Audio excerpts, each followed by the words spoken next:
You can go as far back as the Google Glass. The idea of these glasses are pretty cool to think about, but at the end of the day, are they necessary like a pair of AirPods that you use to listen to music? Are they actually necessary? And I will say this: in the many years I've been covering Apple, I would say Apple normally doesn't enter a product category unless they think they can actually refine the product itself. And you know what? Here's the big difference. Apple, I feel they're not really trying to build a pair of smart glasses. I feel like they're just trying to build a pair of glasses that you can use, a pair of glasses that it doesn't have any learning curve, just a pair of smart glasses that, give you the information you need when you actually need it. Yeah, so imagine you walk into your favorite restaurant and instead of you pulling out your phone, you can kind of see all the information on an internal display on your smart glasses. You can see your reservations. You can see who's going to be joining you for the dinner or lunch. And you can also get directions to the table that you're going to be sitting at.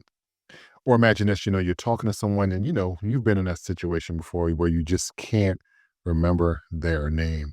But your glasses can remember almost anything that you've engaged with in the past. So your glasses with this camera can remember the person's name, can remember, where you guys met and what you kind of talked about the last time you met. And this is definitely something I would say a phone could probably do, but it will be kind of awkward to pull out your phone and scan someone's face or something to that extent. But if your glasses could do that, it's really going to start to change the way that we engage with people. But more so, your smart glasses will become maybe like your new personal assistant on the go. So this kind of changes things completely. And you know what? This is where I think Apple has a huge advantage because for the most part, they have all the data. They have your calendar. They have, the thousands of pictures that you've taken over the many years you've had an iPhone. They have your calendar. So they have a lot of information. But I think where Apple wins is all they need to do is take the system that they already have and kind of put it on your face. That's something that Meta doesn't have. That's something that uh, Google may have if you're on the Android side, but definitely if you're on the iOS side, Apple already has that information. So they don't really need to build a new system because they already have a system in place. But yeah, here's the thing that no one's really talking about. None of this actually works if Siri is not the best that she can actually be because, we're not really tapping our glasses. We're not going to be typing something on a keyboard.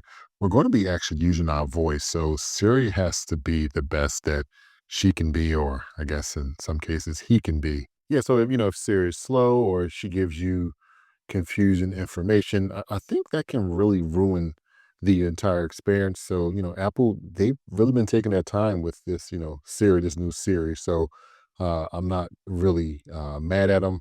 But yeah, this is going to extend past the phone itself.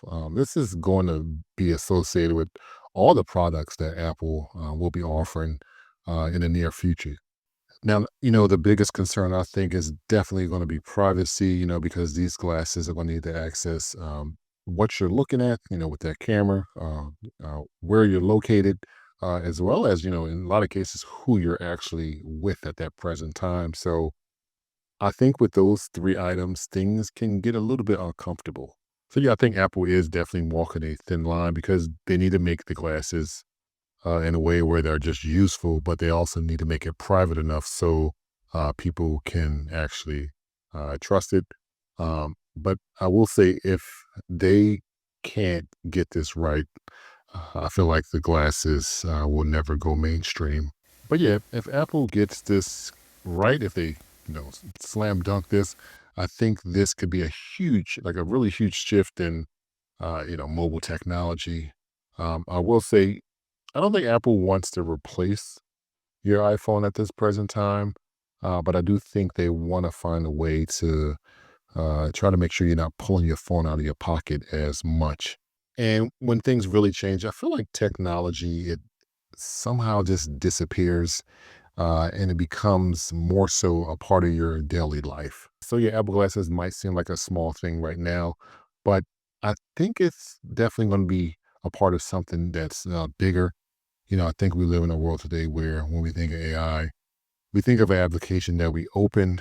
And I think for Apple, AI is going to be more about something that's just kind of there. You don't really have to think too much about it.